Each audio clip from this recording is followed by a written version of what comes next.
हम सब लोगों को दिया है। मैं आप सब लोगों को अपने मोहब्बत, अपने बाजार से लेकर चित्रकूट और खजुराहो बुंदेलखंड की बहुत बधाई और शुभकामनाएं। हमारे साथ राहुल राय जी हैं और पहली बार वंदे भारत लेकर के आप जा रहे हैं, कैसा महसूस हो रहा है? सर पहली बार तो नहीं लेके आ रहे हैं, पहली बार हम लोग खजुराहो लेके आ रहे हैं। और वंदे भारत का ये है कि अभी तक जो वंदे भारत चलाई गई थी, अब तक जो चली है वो बड़े शहरों में ही चली है। पहली बार ऐसा हुआ है कि एक ऐसा शहर जो दूर दराज है, थोड़ा सा उसका विकास कम है, बुंदेलखंड का वो इलाका है, उसको बनारस से जोड़ा गया है। जोड़ने का मकसद ये है कि बनारस में पर्यटक ज़्यादा आते हैं और वहाँ के लोगों के लिए डायरेक्ट ट्रेन खजुराहो के लिए नहीं थी, और ये उनके लिए सुविधाजनक रहेगा। और पर्यटक जो बाहर के आ रहे हैं, विदेशी आ रहे हैं, उनके लिए बहुत अच्छा रहेगा। और इसकी एक खासियत और रही है इस ट्रेन की कि इसको सभी धार्मिक स्थलों से जोड़ते हुए लाया जा रहा है। विंध्याचल, प्रयागराज, चित्रकूट और आपके खजुराहो तक। बहुत अच्छी पहल है।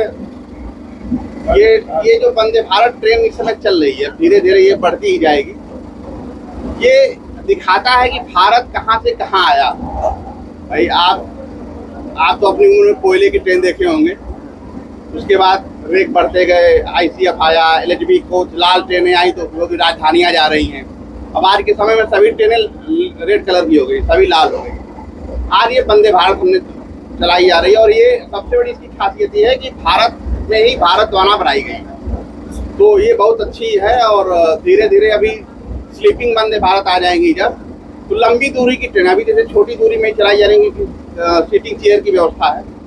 जिस दिन वो स्लीपिंग वंदे भारत आ गई वो लंबी दूरी तक चलाई जाएंगी और एक सुविधाजनक यात्रा लोगों को मिलेगी। और ये भी महसूस होगा कि हमारा देश कहाँ पहुँच रहा है, कहाँ पे जा रहा है। कितने कोचेज हैं इसमें और बनारस से चल के खजुराहो के बीच में कहाँ लंच आप देते हैं इसमें स्टाफ के द्वारा? सर ये तो 8 कोचेज वाली ट्रेन भी चलाई गई है और अभी ये ट्रायल के तौर पे है। जैसे पैसेंजर बढ़ेंगे तो ये 16 कोच की भी हो जाएगी। और लंच का क्या है कि टाइमिंग के हिसाब से लंच और वो ब्रेकफास्ट वगैरह दिया जाता है। जो शेड्यूल चलेगा उसके हिसाब से दिया जाएगा। जैसे सुबह चलेगी तो पहले आपको चाय वगैरह की आपको दिया जाएगा, दोपहर के समय लंच दिया जाएगा, इसी तरह का रहता है। रात को फिर लंच दिया जाता है। अच्छा जी। और आप सर क्या देख रहे हैं इस ट्रेन में? सर इस ट्रेन को मैं मूलतः स्थापत्य, संस्कृति, इतिहास, कला सबके समन्वय के रूप में देखता हूँ। आस्था, इतिहास, संस्कृति, कला सबका समन्वय है, क्योंकि आस्था की नगरी हमारी महादेव की नगरी काशी है। तो स्थापत्य कला और मूर्ति कला का जो केंद्र है वो खजुराहो रहा है। ऐतिहासिक धरोहर भी है और यूनेस्को की सूची में भी शामिल है, तो ये हमारी राष्ट्रीय धरोहर भी है। बीच में जो पड़ते हैं चित्रकूट है और विंध्याचल है, ये भी आस्था के केंद्र हैं, साहित्य का भी केंद्र रहा है, ऐतिहासिक और पौराणिक स्थल भी हैं।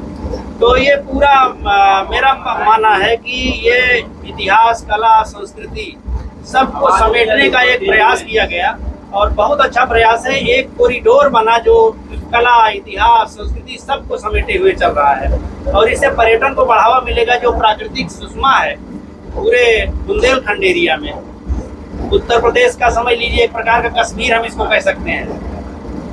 प्रकार की वनस्पतियाँ, हरे भरे खेत खलिहान, तो वो सब अब देखने को मिलेगा और इससे पर्यटन को बढ़ावा मिलेगा, लोगों को रोजगार भी मिलेगा। एक प्रकार से इंडस्ट्रियल कॉरिडोर इसको हम कह सकते हैं, इंडस्ट्रियल कॉम्प्लेक्स के रूप में काम करेगा। इस ट्रेन की स्पीड क्या है? अभी तो फिलहाल 110 की स्पीड है और प्रयागराज छिवकी से बनारस ब्लॉक हटके तक, मुगलसराय तक 130 की है, उसके बाद फिर 110 की है।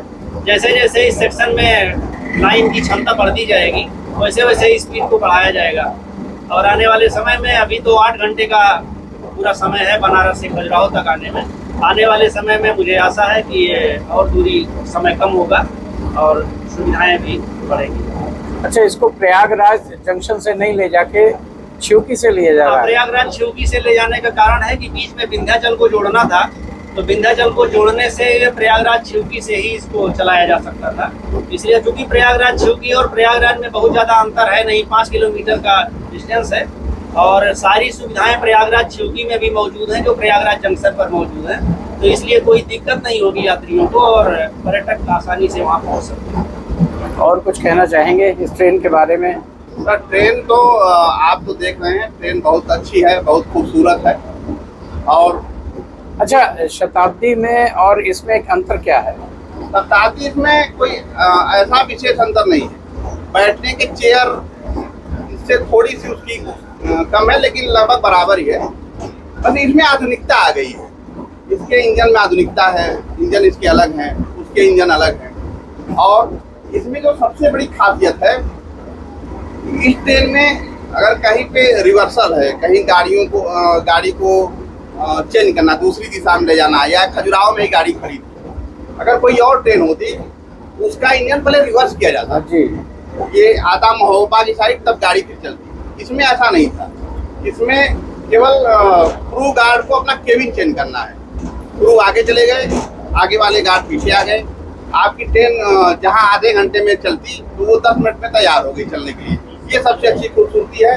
और जैसे प्रयागराज स्टेशन पे भी समस्या होती है वहाँ चेंज करने का, बनारस में भी होता है इंजन चेंज करने वाली प्रॉब्लम, तो ये उस चीज़ को सही समाप्त करेगी। और इंजन चेंज करने में टाइम बहुत ज़्यादा वेस्ट होता है, 2 लाइनें ऑक्युपाइड होती है, समय ज़्यादा लगता है, तो इसके लिए ये बहुत अच्छी ट्रेन है। तो ये थे राय साहब, ट्रेन मैनेजर, हमसे बात कर रहे थे।